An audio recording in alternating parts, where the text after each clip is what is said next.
Welcome to the Terrible Podcast with your hosts from SteelersDepot.com, where you can find all your latest and greatest Steelers news. It's Dave Bryan and Alex Kozora, always lit, talking Steelers. And now, here's Dave and Alex.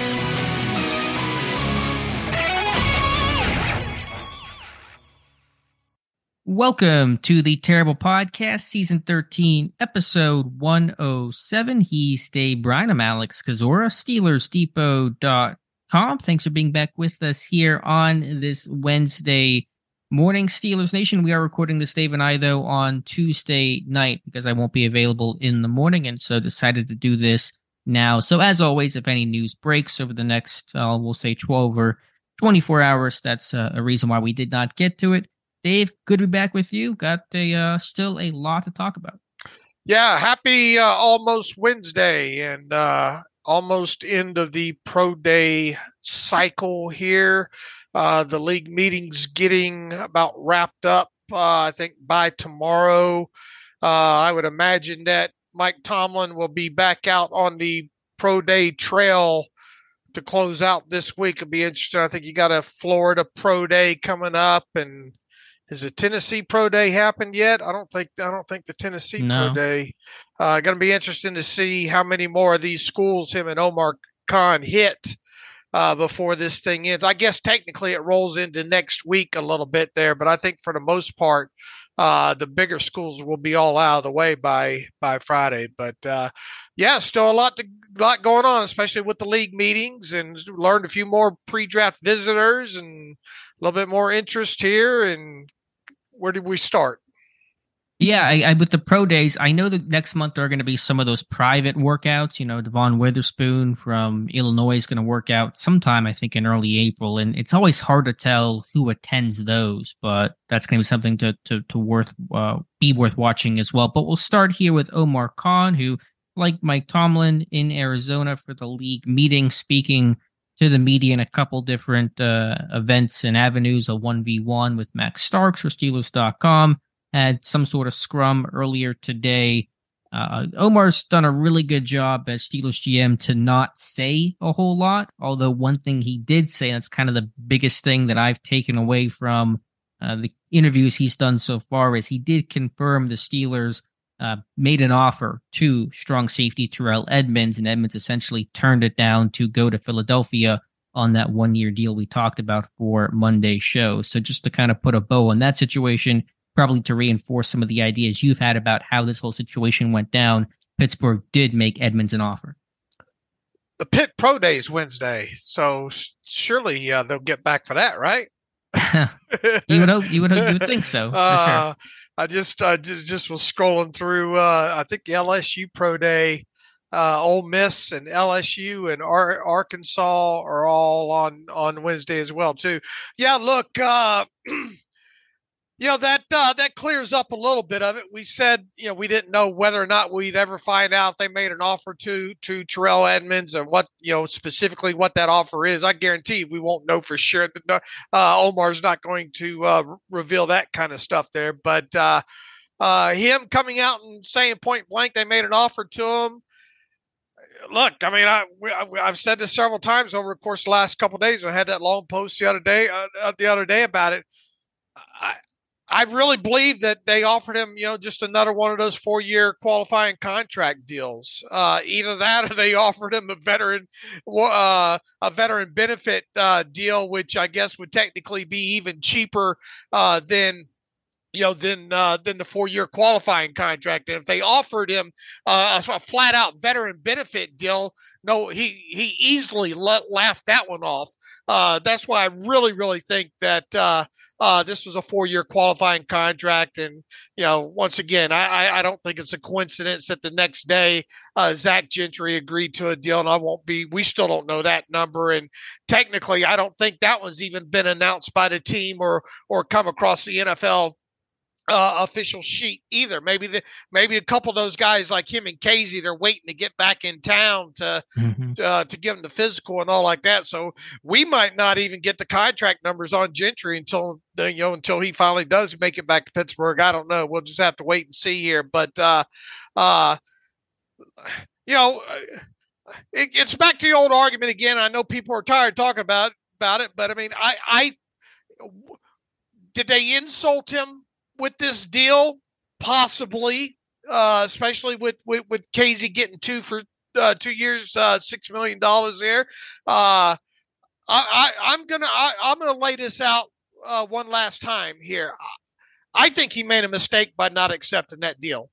I'm just gonna be upfront on it because I think he stood the chance to at least put him in a position to probably make the roster out of training camp and potentially see how long he could keep himself on the field, depending on who ends up coming in behind him. Because I think at this point, even if they would have re-signed him, I think we both agree they're still probably going to address the safety position in the draft. And now that they have not re-signed him, I think there's a good chance that they sign another veteran on the cheap here and still address the safety position in the draft. At least he knows it's the devil that he knows and the devil they know back in Pittsburgh here. He's going over to a situation in Philadelphia where it's all smells good and roses and all the attention right now, new kid on the block and all like that. But let me tell you, at a $2 million base salary with just even $600,000 guaranteed for him, he's not really guaranteed anything over there. And it'll be interesting to see how the rest of their offseason plays out. They could just as easily pull the plug on him 4 games into the 2023 season, just like Pittsburgh could. So, yes, he does have the you would assume has the opportunity to make more in Philadelphia in 2023 than he would have made potentially made in Pittsburgh in 2023. But and I know people are saying, well, why didn't the Steelers offer more? We went over that the other day. It's just the way they do business. It's probably the deal they had for him that best fit him. What they're willing to pay. He didn't take it. They moved on. But after thinking about this, I think he may have made a mistake by not taking the Steelers deal. Assuming it was the 4-year qualifier and one, for 2.5 or 6 or whatever it was. Sure, it's a fair argument, and I tend to agree. I think Edmunds had a good thing going in Pittsburgh. They knew him, he knew them. He had a role, pretty defined, and everything was pretty much status quo. So there's an inherent risk when you go to a new team, new system, new scheme, and never quite sure how that's going to turn out, how that's going to look. So I'm with you there. Time will tell, but I think for me, all I can really just close the book on is the knowledge that this team made an offer, made an attempt to re-sign him, and he wanted to move on, and that's his prerogative. And I understand it might have gotten a bit stale in Pittsburgh. Wasn't going to play with the Steelers forever. Time to go on. Going to play for a Super Bowl contender. I get the allure of all that a bit closer to home. So again, time will tell if it was the right move. All right, I'm sure people are tired of us talking about Terrell Edmunds now. So, all right, what else Omar Khan have to say? Frankly, it's not been a lot, at least notable. Again, Omar does a good job trying to keep things on the quieter side. But what else has caught your attention from Khan? He told Max Starks that ongoing conversations, and that's not out of the ordinary. Saying basically free agency's not over, and I guess he sort of alluded to the fact that other teams, there might be other cuts of players here, especially right after the draft. You'll see a handful of players around the league cut and all like that. So I think they're still looking. I think they're still looking for potentially a veteran safety on the cheap that maybe would take a contract similar to what Edmunds turned down, somebody that could help kind of fill a hole. Maybe they don't get a draft, a guy they have targeted or something like that.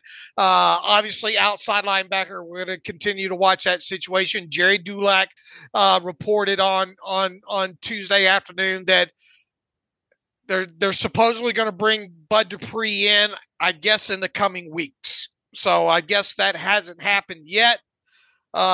Judging by the context of what he reported, that it probably will happen. And Jerry writes that it's not guaranteed or a done deal or anything along those lines. Ray Filippo, I know, was asked in his chat. He says he thinks it's a better than 50% chance of Bud Dupree reunion. I mean, it'd probably probably just educated speculation on his part, I would assume there. But and then look, they supposedly brought in another tackle with somewhat, I guess, linked back to Pittsburgh, right? For a visit. I don't think they're done there. I think there's a chance you could see another tackle on the cheap off the scrap pile, if you will, before the draft takes place. But other than that, I mean, an edge rusher, a safety, maybe another tackle. I really don't see him doing too much outside of that. And that was Josh Miles, the offensive tackle, brought in for a workout sometime over the last 72 hours.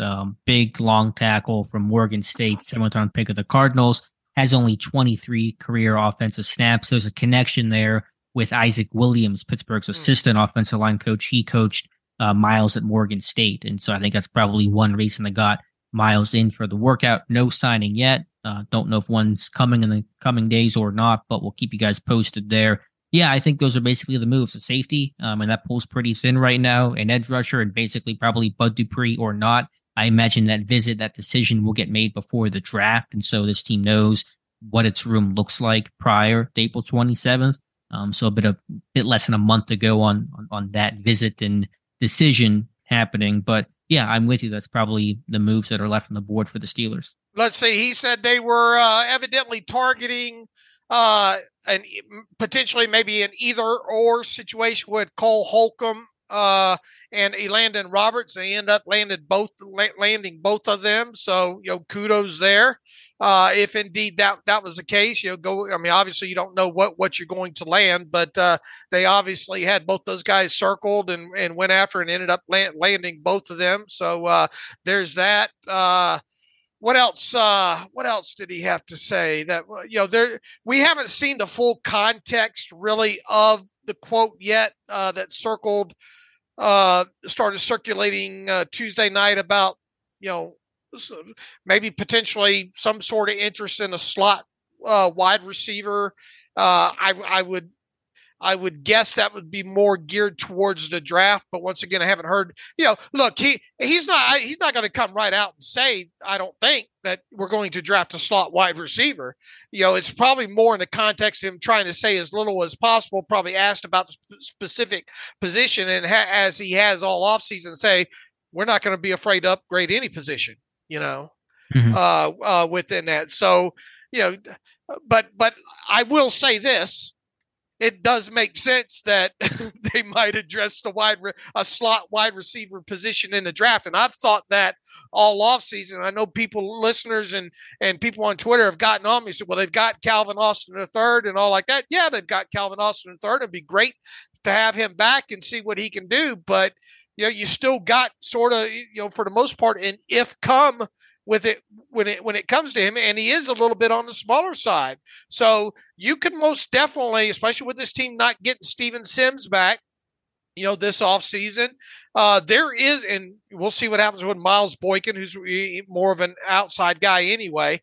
It would make sense to, and it's only 4 times since 2000 that this team hasn't drafted a wide receiver, at least one. Mm-hmm. It makes all the sense in the world to me that they're going to draft a wide receiver this year at some point.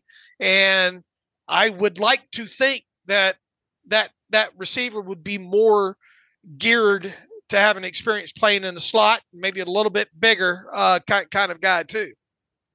Yeah, certainly if you look at just the 3 main positions, X, Z, and slot, whatever you want to call it. I think Pittsburgh used to call it F. I believe they call it something different now. But of those baseline 3, what is lacking the most, it's going to be the slot position where, following the Chase Claypool trade, you're left with, not a lot of known commodities. Calvin Austin, never taken an NFL snap in a preseason or regular season game. Anthony Miller has not been productive in a couple of years. Steven Sims goes back home to Houston. Gunnar Olszewski, who really isn't a receiver, was brought in as a return man, lost his job last year. Just not a lot of known there. I think wide receiver depth in general is pretty questionable, whether you're talking backup spots to Deontay Johnson or George Pickens. So you would think in some way, form or fashion, they're going to bring in a receiver, and targeting a slot guy makes a lot of sense. The question to me is, what type of slot guy is that going to be? Will it be the Juju, Claypool, quote unquote big slot, or will it be the Sims, Olszewski, Calvin Austin of more receiver, run game, gadgety, space type player?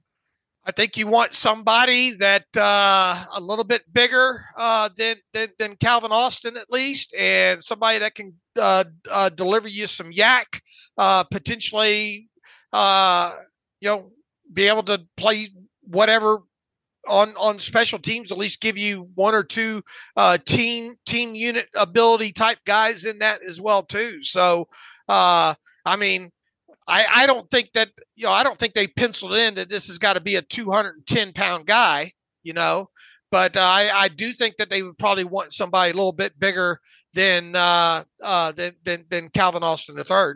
Well, I think the question is, what type of receiver fits best in the construct of the offense? What is that build? If you had your ideal version of the slot receiver that fits your offense in terms of the way this thing is run, who is that guy? I don't know, about 5'10", 195 pounds. Okay. I think it's kind of 5'11", maybe even 6, right around in there. Just somebody with a little bit more mass on. I think they didn't get anything out of their slot position. In fact, last year, and we've talked about this before, I think they finished like second to the last in the league in slot receptions last year. Obviously went through, a couple players in that, and after Chase Claypool left, it ended up being Steven Sims kind of guy. I just think that you need somebody that can give you that can work more in the middle of the field when you do run 11 personnel like that. I think you need a guy that can a little bit more physical after the catch, because this what was the other thing that we complained about a lot last season? That was yards after the catch there. So what is the perfect animal? It sounds like they're Mingo, right? They got Mingo scheduled for a visit. It seems like they paid attention to the NC State kid. What was his name? Tyler something. I can pull it up here in a second. Thayer Thomas. Excuse me. Thayer Thomas. He's done a lot of work in the slot. Now he's also he didn't even get a combine. He was, some people, he wasn't the biggest combine snub overall, but some people did view him as a combine snub, and he's played a lot in the slot and has had production there, and supposedly he tested real well at the pro day. But I would view him more as a 6th, 7th undrafted type of player there. Now, I think Mingo's kind of middle of the road kind of player. Parker Washington, right, out of Penn State, could be kind of a mid-round target. They might have to take him earlier, but Josh Downs out of North Carolina, probably more of a second or third round talent. So I just think they need insurance of a little bit bigger body to go along with Calvin Austin III, I think. Yeah, I've mentioned before, I've been kind of mixed on the type of guy because there's pros and cons to both. And the concern with kind of getting that smaller, shiftier Austin Sims type is it feels a bit redundant to what you have in, hopefully what Calvin Austin can be and can contribute, and to a lesser extent, what Gunnar Olszewski offers. But I just think about how that slot position was used last year as kind of my way of looking into it. And it was a small guy role. It was all that orbit motion, jet sweeps, receiver run game, short, 3-step pass game, bubble screens, a little bit of RPOs that may be increased in 2023. And I feel like that's the kind of guy that fits in the Matt Canada offense. But the guys they've looked at are on the bigger side, in Jonathan Mingo, who's not a small guy, and Thomas is a bit bigger guy as well. I think a guy like Jaden Reed from Michigan State, who Tyler Wise has mentioned, is a perfect fit because he has that kind of blend between having some size, but also somebody that makes plays in space and a good blocker, and I think can work in the run game. So, how well do you walk that line? I'll be really curious to see, but I just think conceptually, with the way this offense was, at least last year, and it could be different in 2023, but I think it worked best with that small guy type of role. Okay. Will they take a wide receiver? Yeah, I think they do. Where and who, I really, couldn't tell you. But I do think they're going to add somebody, because even if you were the biggest Calvin Austin fan in the world, and it's him and Johnson and Pickens, what do you have behind those guys? And you better be 4 deep. It's like corny. You better be 4 deep because someone's going to get banged up. Someone's going to get hurt. You're going to have to rely on your plan B at some point. So depth here really is pretty poor. Right. And kind of that's what I've been alluding to, I think, for most of the offseason here. And it's no disrespect to Calvin Austin III. More than anything, it's disrespect to the guys behind him there. And even if you would have re-signed Steven Sims on a $1.3 million deal and with no guarantees, I would have still viewed him at risk. I don't think they ideally, I would like to see them get Miles Boykin re-signed on the cheap, draft another guy, to help a little bit bigger guy to play in the slot, and then it be obviously Deontay, George Pickens, Calvin Austin III, Miles Boykin, and then the new draft pick. Right. I think that's a good way to look at it. But again, in terms of who that new guy could be, because the names you rattle off, they're all kind of different body types and roles and styles. Mingo versus Washington versus Downs versus Thomas. They're all shapes and sizes. Sure. So it's just hard to know what they want. And didn't, to some degree, pieces and parts of this quote that we're seeing on from Omar saying we have to decide what that looks like. Right, something to the effect of that guy has to fit your offense, and so that goes back to the question of okay, how does a slot receiver work and exist in a Matt Canada run offense? Right, and how do we answer that? I just go off how they used last year. Okay, well, I mean, they have to have that answer by now. What they're looking for, I would hope. Sure, and we're trying to read the tea leaves, but the guys they've shown interest in have kind of been the whole gamut of the slot receiver type, small to big types. Mm-hmm. Okay. So something to watch for sure. I think they'll take one. Who and how he fits is going to be, I think, to me, the more interesting question. All right. I mean, I would like to see somebody a little bit, a more traditional big slot would not hurt my feelings. Someone, kind of that Juju size to him, Do you think they look at it, though, and say Pat Freiermuth is basically our big slot receiver? Like he's our new Juju? I mean, they could. I mean, like he's going to play a big part in this offense regardless, right? Even, especially on third down, you would hope. I mean, I guess to some degree he would. But, I mean, once again, I think it goes back just to the depth chart in general. Yeah, again, they need to add. But, again, what that type is. Because when Juju was maybe they're open to just adding maybe they're just the best wide receiver that maybe has position flexibility to them too. Yeah, that's true. I mean, you don't want to get so lost in the type that you just lose focus on the talent and the overall profile and how we can help your team win. So yeah, it's a fair point. And having 2 big slot guys, I mean, in Freiermuth and a slot receiver, there's value in that as well. So all of my long-winded answers are just to say this thing could go in different ways, and I'm very curious to see what type of receiver they bring in. I'll leave it at this. At definitely at this point now, and I have felt this for a while. I think they're drafting a wide receiver.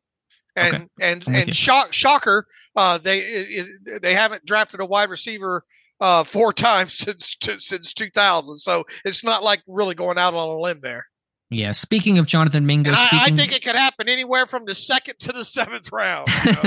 it's a painting with a broad brush here, but it's hard to tell. It is really hard to tell, and hard to tell. I really don't have any better answers than you do right now. But speaking of Jonathan Mingo. Today was a good day for the pre-draft visit tracker. Got a lot of names coming in here. Now know 10 of the possible and allotted 30 pre-draft visit slots. And so Jonathan Mingo being one of them, the first receiver reported. Again, just to be clear, there could be many others out there that have not been reported. I know that Omar Khan made a reference to having a couple guys come in to visit this past week. None of those got reported out. Mingo, according to Jerry Dulac, was one of them. So he's already visited with the team. So it was him, and then 2 cornerbacks were announced to have upcoming visits, and that is cornerback Emmanuel Forbes from Mississippi State, kind of a late round 1, early day 2 guy, and Tyreek Stevenson from Miami, Florida, who's kind of viewed as a more, we'll call it mid to maybe later day 2 guy. So Mingo, Forbes, and Stevenson, add them to the list. Yeah, and Forbes sounds like he put a little bit of weight on since the combine, so that's a good sign for him.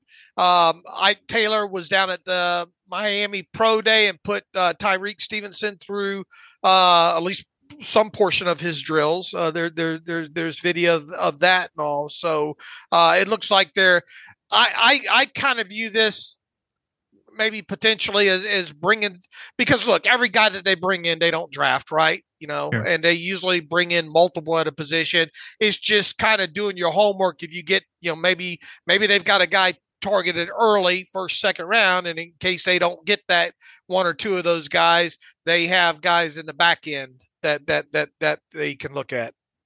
Right, but we do know they're going to draft a couple of these names, assuming we get enough of a list of 15, 18 names. And so even from this list of 10, you can probably put good money that somebody will become a Pittsburgh Steeler from this list. Now, who that guy is going to be, that's a great question to try to answer. But yeah, Forbes weighed in at 170. The question with him, he was 166 at the Combine, basically the lightest defensive player to ever weigh in at the Combine, or at least in, recent kind of modern Combine history. But he's got length, he's got the overall height, pedigree, and ball skills. 14 career interceptions, 6 picks last year. Durability, as he said at the Combine, not a concern. He was always healthy and available. You just wonder, a $170 on the outside, does that last? Can you sustain and hang with the 210-pound wide receivers that you see on a near weekly basis? And so that's the big concern with Emmanuel Forbes. It would certainly be a change from what the Steelers, from the Alex Kozora, what they look for category on cornerbacks, right? Yeah, a big change there, but it also kind of fits because they want guys who attack the football. They're not going with the old classic Dick LeBeau cover 3, tackle the catch corners. They want guys who make plays, who are good in man coverage, who have length and ball skills and are aggressive on the football, and Forbes is certainly one of those guys. I guess the big question really at the top of the cornerback class now is how exactly do they get slotted, especially when you get to guys maybe like Joey Porter and I guess even Deonte Banks, right? Yeah, I would say Christian Gonzalez is the odds-on favorite to be the first corner taken. From there, it kind of becomes a bit more pick your flavor, but you'll have Devon Witherspoon from Illinois, Joey Porter Jr., Penn State, Deonte Banks, Maryland, Julius Brents, Kansas State, Emmanuel Forbes, et cetera, Keely Ringo from Georgia. So it's, again, a really deep cornerback class, and it kind of is going to get jumbled up in the sense of where these guys go. If Joey Porter's on the board there at 17, can you see them passing him?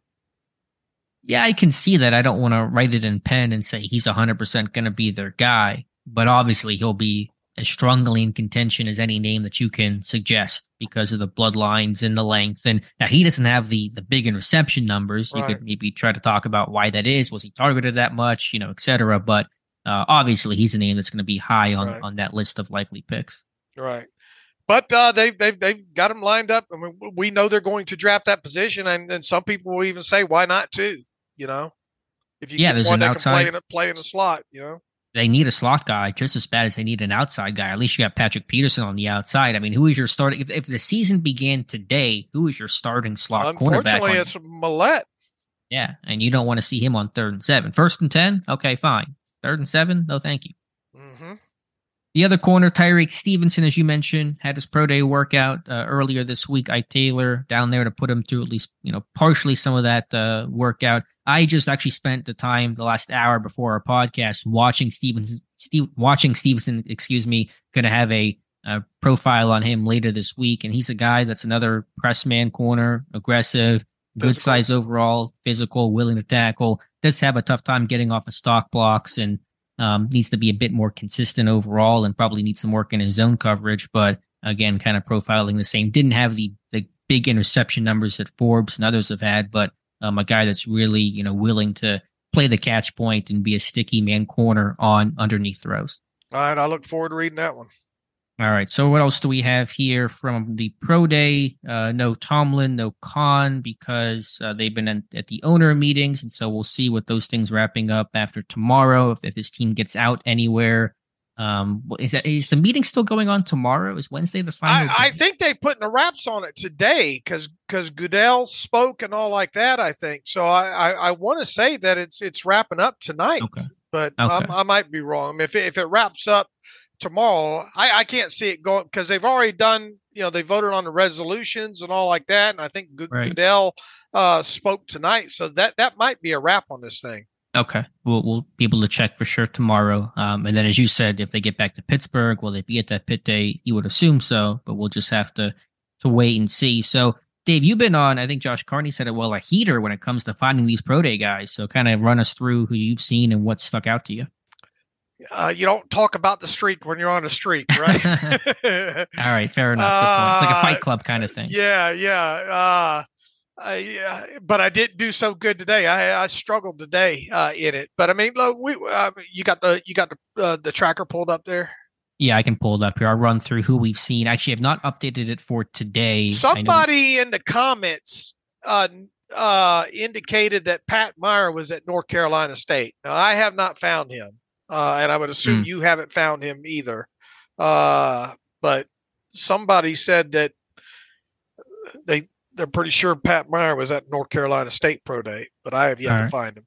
I will have to look for that. I know they have the combine snub, Chandler Zavala, who was kind of one of the biggest snubs that apparently had a good workout today. And so I don't know a ton about him beyond that, but I hadn't really looked at North Carolina State to see who all was there. We don't have anyone confirmed, I don't believe, in attendance. So I'll watch for that. But yeah, I can't confirm right now if Pat Meyer was there or not. All right. What all did we highlight yesterday? Yesterday, Phil Kreidler down south at Southern Miss, Jackson State at North Carolina was Dan Rooney Jr. and Dennis McInnes. Dan Rooney Jr. also at Duke because those schools are literally, 10 minutes apart. Mark Bruner at Boise State, Chris Watts at Baylor. West Virginia was well attended, being local with Casey Weidel, Mike Butler, Anthony Rooney, and intern Bronson Williams. Really have not seen any positional coaches as of late, though. Yeah, that's what I was going to say. Where are all these positional coaches this year? They got Dunbar's got to show up at Florida, right? Even though there's the link there, and all. I mean, I'm going to be and where has Frisman Jackson been? Yeah, I have not seen him once this year. For them to have this supposed, maybe we just spent 10 minutes talking about pretty sure they're going to draft a wide receiver. At least last year, we spotted him like 3 or 4 places. I know it was SMU. He worked out Pickens at Georgia, right? Pickens at Georgia. Wasn't he at the Memphis Pro Day? I can check. It's a good question. I can pull up my tracker. I just remember he was at Georgia last year at SMU because they had Danny Gray, that speedster. So let me just see. But yeah, I've not seen Frisman Jackson. Now, he could have been somewhere that we missed it, but I like to think that we would catch that if he was putting a guy through a drill. So I have Frisman last year at Georgia, Clemson, and SMU. Okay. All right. Who was at Memphis last year? Let's see who was at Memphis last year. Rick Rapriche, our old buddy, now retired Rick Rapriche. All right.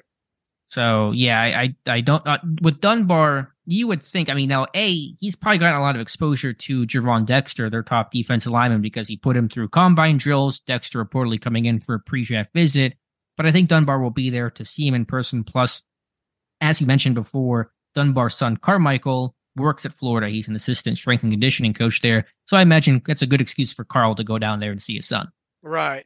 But, man, where have the other position coaches been? And maybe that's a change, Oh, yeah. What'd you think about Mike Tomlin saying about the comment that he had about if you don't like the tape, then you're probably not going to talk to him? Yeah, his answer was I still might, just because I want to try to throw you guys off the trail and because you guys might be tracking me. And that's where we wave our hands and say, hello, we are tracking you, Coach Tomlin and the whole staff. Yeah, exactly. But yeah, I don't know for the other positional coaches. Some of these Florida schools, Grady Brown, when is Maryland? Maryland's Wednesday, right? Tomorrow. That's got to be coming up too. Yeah, they got to send at least Grady Brown to that because you have Banks and Jacorian Bennett, the other corner as well. They got to send Grady Brown there at the least. I would think so, and I am a bit surprised maybe that we haven't seen or at least spotted more of Meyer, to this point. And we have seen Curry a couple places, so there is that. Who else haven't we seen? Well, I would just say in general, I think positional coaches, they largely go to about if we see them, they're usually 2 or 3 schools a year. They don't hit the trail like an area scout going to 5 different places. So I mean, I think we've seen Meyer already. Twice, 3 times. It was Northwestern, right, and Ohio State, and Ohio State, and Alabama. Yeah.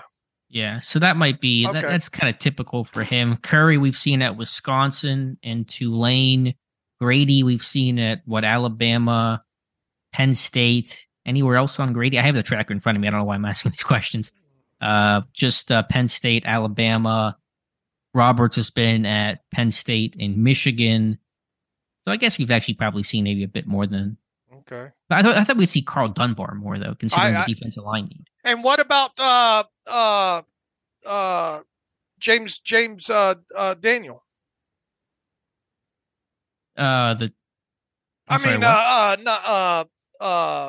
Alfredo Roberts? Yeah, Alfredo Roberts. Yeah. Well, I said Penn State, Michigan for him. Yeah, James. I didn't know if you're saying like James Daniels, the guard, or the old tight end coach. But I mean, Roberts has been at Penn State and Michigan, so that seems to be maybe typical for him. But the guys we haven't seen, I mean, the coaching staff feels so small. Frisman Jackson, Eddie Faulkner, I didn't expect to see him. Mike Sullivan, obviously not a big quarterback year for him. We haven't seen Canada at all.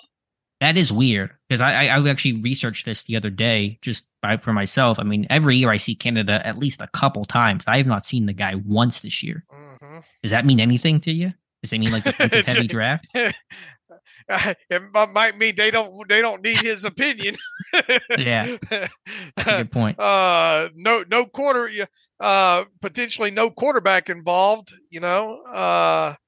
And look, it's been hard to spot, like UCLA, who was even there, because I think you've been thinking that maybe they'd have interest in DTR, right? Yeah. Now we know Mark Sadowski was there. I don't know if anyone else was. It was a rainy day. It was not a good environment for that UCLA pro day. All those rains in California. Does that mean anything though? Because if we haven't seen Frisman and we haven't seen Matt Canada, who I really consider the de facto pass game coordinator, but we've seen a lot of Pat Meyer. It kind of tells you, could this team really maybe not really take the skill guys and just take an offensive lineman? Nah, they'll draft more than there'll be at least three offensive side players in this draft. I'm willing to bet when the smoke clears. I just like to be able to go back and connect the dots. Actually, I'd like to have those dots all flashing lights beforehand, but especially with some of these position coaches now, because in the past. They've been sitting there flashing before, you kind of come up with reasons why you ignore them, But but now some of these position coaches aren't showing up maybe as much as I would like them to show up. But I don't think there's too much to read as far as maybe I'll say this. I won't be shocked if it's more defensive players than it is offensive players. Yeah, so you got 7 picks right now, right? So you're thinking like 4 and 3, 4 defense, 3 offense. That's what I'm thinking. Now, obviously, and Khan come out again today reportedly and said that he's not opposed to trading and all like that. But I mean, don't we get some version of that every year out of Kevin Colbert to this point, saying, "Oh, we're willing to trade up, trade down, and all like that"? Or do you firmly believe that this might be the year we actually see? Some wheeling and dealing going on in here? It would not hurt my feelings at all for this team, maybe to potentially trade back from even 17 to pick up, a couple more, picks within there, and then even shuffle a couple of those around as the draft goes on. So I don't know. Put the fanboy part of me kind of would like to see a couple of deals done. I think just from the conviction standpoint, Yeah, I think I've said before, I think Khan Weidl will end up, if you look at a 5-year timeline, be more aggressive, make more trades, especially in round 1. Will that happen this year? Who's to say? Depends on the offers, the board, et cetera. But I think they will make some moves. I don't think, again, my one shot I'll call is they're not going to have that lull between the 4th and 7th rounds where they're going to have a 5th or a 6th round pick this year. How they acquire that? Who knows? But they're going to have a 5th or a 6th round pick this year. And look, what about the situation once again? If you get to the point where, the top 3 tackles are off the board and the top 3 corners are off the board in this thing at 17, I mean, who ideally, and and let's assume Joey Porter's one of those corners off the board. And when you say top 3 tackles, you're saying Jones, Johnson, and Skoronski? Yeah. Okay. Yeah, it's a good question. What screams to you at that point? I mean, I know we've talked about Brazil and all like that, but man, those you go back and you start trying to talk yourself in and out of some of these guys from the old what they have done in the past from the those short arms, man, with Brazil and the injury history and all. I mean, not saying they won't or couldn't do it. I mean, I think they do like the kid, but does that scream pick me at 17 at that point? I agree. There is no name that stares you in the face that says this is the guy at 17 if that scenario unfolds. But you could argue. I'll be honest, because we talked about Day One Jones so much, I really went back into his tape. I still need to watch more, but I just put on the Notre Dame game to see how he did against Foskey and those guys. I thought Jones had a really good game against Notre Dame. I don't know what you thought about the tape. I know that we've had questions about conditioning and weight in the process, but I mean, the tape was better than what I thought it would be. Yeah, look, he can move. He can move people, and he's hard. He's a hard guy to get around too because he's so damn that wingspan on him. And if you're going to beat him, it's going to be because you get a hand inside of his chest, or you can make it, have him moving one way and beat him back to the inside. A good pass rush plan against him. But other than that, I mean, his tape does look good. I just once again, my deal with Day One Jones is I'm wondering how this pre-draft process is treating him more than anything. Now, without a doubt, I said this the other day, the Steelers, that might not even be an issue with the Steelers for all we know. In fact, they're probably thinking, man, hopefully this pre-draft process, kills his stock, to some degree. You just gave me big Jarvis Jones vibes, because that's the same thing Colbert said when Jarvis Jones ran that 4.95 40. They were like, good, we're glad he fell because of that. Right. There's a part of me that says this guy is ideally a number 32 pick. But once again, like we talked the other day, if you like him at 32, why wouldn't you take him at 17? Especially if you're wanting a big physical tackle in this draft with long arms. He's all of that. So, I mean, I suppose it could be 17. Yeah, I think it's on the table, but it's interesting. There is no clear, last year. I'll say this: he should be on the board at 17. Yeah, he should be there. But I think last year is very clear. They're taking a quarterback. The question was who. In 2021, it was they're taking Najee Harris if he's there. That was like the free space on the bingo card that was the 2021 NFL draft. No first round pick in 2020. 2019, it was, will they trade up for Devin Bush? That's their guy. The question was, would they do it? Of course they did. Really, the last time you didn't know about who that guy could have been. I mean, last year you didn't know really what quarterback, but you knew it was a quarterback. Say 2018 was kind of the last time it was this murky in terms of what direction will they even go, let alone what player will it be. It does, and it has felt for a while, though. I mean, for obvious reasons, the whole Joey Porter angle, Yeah, that's possible. But will they continue to build this thing inside out and trench play and have that size and upgrade the offensive line? That would be just as logical as going with Joey Porter Jr. Okay.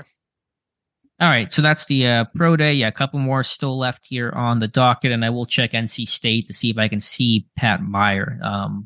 I'd be curious if he was there. That certainly would be notable. Anything else, Dave, from Omar Khan? Any other Steelers news to get to?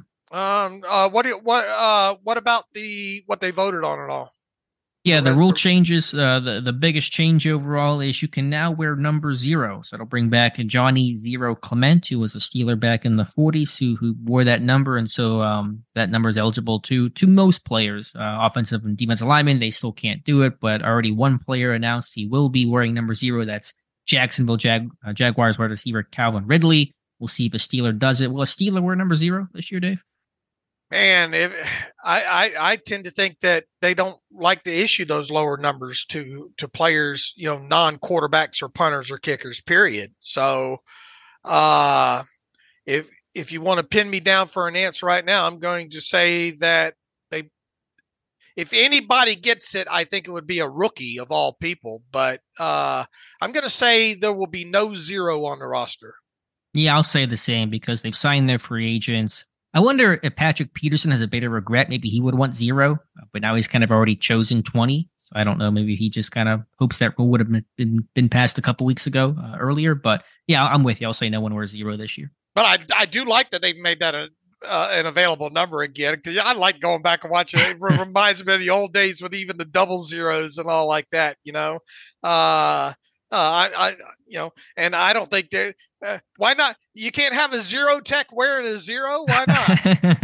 I like it. I'm with you 100%. My favorite rule that was passed, and maybe yours as well, the cutdowns are gone. It's now just straight 90 to 53. So August 29th of 2023, Dave, will be a very busy day. So there is no cut down. Last year was 90 to 85 to 80. All that crap is gone, and good on it. So it's just 90 to 53 that maximizes the chances for these younger guys trying to make the team, stick around on the practice squad, doesn't force his team in a final preseason game to worry about depth and having enough players at a position. So I love this change, Dave. I love it as well too. Now it obviously makes for a busy final day there, and it eliminates all of the post after every preseason game of I suppose you could still do a 53-man roster prediction every after every preseason game, but I've been with you on that side of the argument there. Let these guys have every opportunity they can, and also you just don't you don't know what might happen injury wise and all like that, and to give some of these guys just those extra whatever snaps, 10, 15, 20, however many you can get some of these guys to get a good look at them there. Now, what does this do for the preseason schedule at this point? If you're not playing in the Hall of Fame game, well, you'll get a lot of those back end players playing the first game. How do you rotate it from there? Probably a good look at your starters on both sides of the ball in the second game, and then back into the roster again, maybe after the first quarter of the third game, right? Well, I think because there's that gap between the third preseason game and the start of the season in week 1, teams in Pittsburgh's kind of use that third game as their tune-up game, their official tune-up game. But we'll see if that changes with a bigger roster. It's hard to tell for sure. But I think generally that third game will still be a tune-up because you don't want to have the second game be your tune-up and then have this kind of really long wait between that game and the start of the regular season. Right. And what else got changed here? They tabled the hip drop tackle rule, so there's not been anything yay or nay on that. That'll get discussed in more detail in May. Same with we'll call it the Brock Purdy rule of the emergency third quarterback, and that has been tabled. What else passed? I know that on failed fourth downs, it basically is an automatic booth review, being treated as a turnover because it's a turnover on downs. What else passed, Dave, that was notable? Well, they're not doing the review. You hit on that, right? The review of the roughing the passer calls? Right. I didn't touch on that. Yeah, so okay. That will not be reviewable? Right. Okay. And then I think those were kind of the big things. There were a bunch of more minor things that were changed that I can't think of off the top of my head. But the big one was that number change there with number 0 now being available to players. Right. All right, Dave, that probably wraps up the news here. Let's get to some reader emails and close out today's show. Okay, I don't think we have many in here to get to today overall. Let me sort real quick here. Are they going to release the Omar Khan video anytime soon, or probably not tonight, huh? Doesn't look like tonight. And by the way, the Pens, man, Dave, come back and then get blown out in the third period. Ooh. All right. From Brett Nile, he said he was shocked that the team did not add a nose tackle in free agency. Are you surprised they did not fill that hole in free agency? And do you think they have to add a starting nose tackle in the draft? If so, how high will it need to be? Look, I mean, it certainly could. Khan said they're not done yet, but also you're down at the bottom of the barrel of that as well too. So, might they be looking at a guy like, someone that more suited to play in the interior there, I guess sort of like maybe a Mazzie Smith or something. Yeah, it's on the table. I think nose tackle is certainly a weakness right now. I still think D-line has to be addressed with two positions. One, 3-tech depth behind Hayward and Ogunjobi, and then a nose tackle to pair alongside with Montravius Adams. So is that a Mazzie Smith? Is that, your classic plugger, Siaki Ika from Baylor, Gerard Clark from Coastal Carolina? Those guys aren't going to have big ceilings. They don't offer the pass rush value, so you don't want to draft those guys too high. But it's still an important role, especially in an AFC North that's going to run the heck out of the football by Baltimore and Cleveland. So it'll be really interesting. I'd love to get a free agent, though, just prior to the draft to kind of have something there in case you can't come away with that pick in the draft. Yeah, but anything that you get now, how much better would that be than Montravius Adams and who was the former Jets washout that they added? Jonathan Marshall. Yeah. That his name? That's a good point. Yeah, it's a fair point. It's not going to be a big upgrade. I mean, A'Shawn Robinson is still out there. That's kind of the one big name. I don't know what the price tag on him is. I wouldn't imagine if they did add at this point, it wouldn't be an expensive ad, I wouldn't think. Yeah, it's probably going to be a LaRaven Clark type of deal. So fair points all around. And like you kick it to the draft and say, okay, we talking 32, we talking maybe pick 80. Who that guy's going to be, it's hard to gauge an answer there. And I guess I guess it's not dependent on how many picks. If there's any willing or dealing, done. Maybe they draft more interior guy and a more 4-eye guy. Yeah, that's a great place to kind of predict the double dip if no one else is added before the draft. We'll see, but yeah, I mean, is it an area? Am I surprised they did not? I guess the core of the question is, am I surprised they did not fill that hole in free agency? Yeah, no. They could. We talked about Andrew Billings maybe as being a possibility, right? And I think we threw a couple other names out in the meantime. So, but once again, they aren't done yet. So maybe that'll be one of the positions that they add. But once again, anybody that you add, how much of an upgrade would it be over what you currently have under contract right now? So now if they don't do anything and they don't get anything in the draft, it'll be I'm sure will be a topic of discussion for us afterwards. Yeah, to the question, I am surprised that they didn't add anything new to the D-line. I mean, they brought back Ogunjobi, okay, but nothing else to it. That surprises me to a degree. All right. He also wants to know, am I right that Levi Wallace, Witherspoon, Pierre, and Millette are all free agents at the end of 2023? Yes, you'd be right there. He says, since I don't think you can write Peterson's name in pen for 2024, he says, my question is, does that make them more likely to double dip at corner, probably an outside corner high and a mid-round slot position flexible guy? He says, to me, I think this is highly likely even without expiring contracts above. Yeah, it is a possibility, especially if you pick up more picks, throughout this thing, because you do have all those guys. And look, Witherspoon might not even make it through the rest of the all season. He may or may not. I guess it depends on what you add, right? And but I don't think you can sit here right now on March 28/March 29th and say unequivocally that they won't double dip at corner in this draft.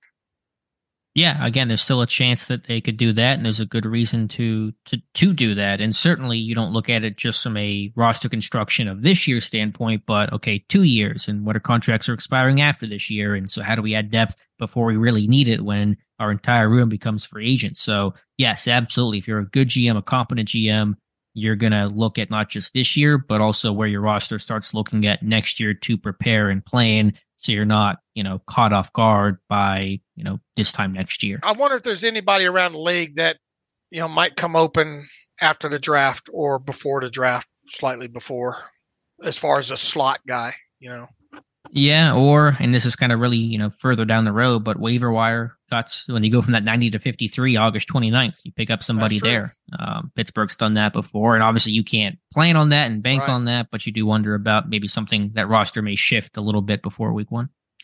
He has another part of it, being as how really his is the only email we have to deal with. I'll read his third kind of part of this question here. Do you think it was the plan at the start of the offseason to add 2 guards, or do you think that these were the guys willing to take the deal the Steelers gave them, so they signed them both? I don't know if we'll ever know the answer to that. I would like to think that through sort of some of the things that they have said, that they knew that they got pretty damn lucky last year. And I do think that they just wanted to have a different type of player.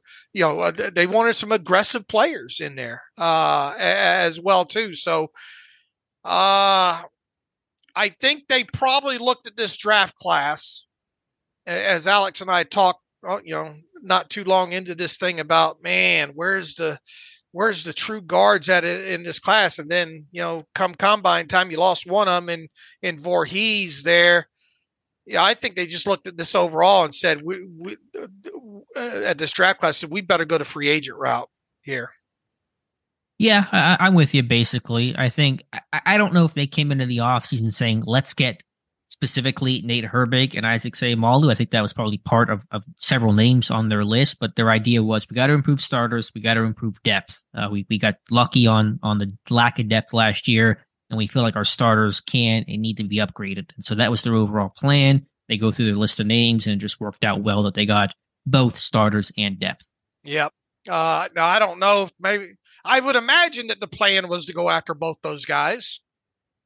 Yeah, I mean, I think obviously they like both those guys in their pre-free agency evaluations. I don't know if they said specifically these are the 2 guys and like only the 2 guys that we want to go after are our top 2 guys. Maybe to some extent, but they had them on a short list of maybe a half dozen names of guys that we really want to try to pursue. All right, we got his 3-parter out of the way there, I think, overall there. All right, you got anything else to add as we approach the hour mark here? No, I think that's about it. So anything else that comes out, we'll tackle on Friday. All right, and hopefully maybe by then we'll have some more details on I think the only numbers that we lack right now is the Gentry contract, if I'm not mistaken, at this point here. So maybe we'll have a salary cap update, and who knows what else. Hopefully we'll have more about what Khan said or whatnot to talk about by then as well, too. So in the meantime, you can follow me on Twitter at Steelers Depot. Follow Alex on Twitter at Alex_Kozora. Follow the show at Terrible Podcast. Email the show, theterriblepodcast@gmail.com. If you like what we do and want to donate to the cause, go to SteelersDepot.com, hit the donate button, upright navigational bar. Also, if you like an ad-free version of the site, SteelersDepot.com, hit the ad-free button, upright navigational bar. So until Friday, as always, thanks for listening to the Terrible Podcast with Dave and Alex.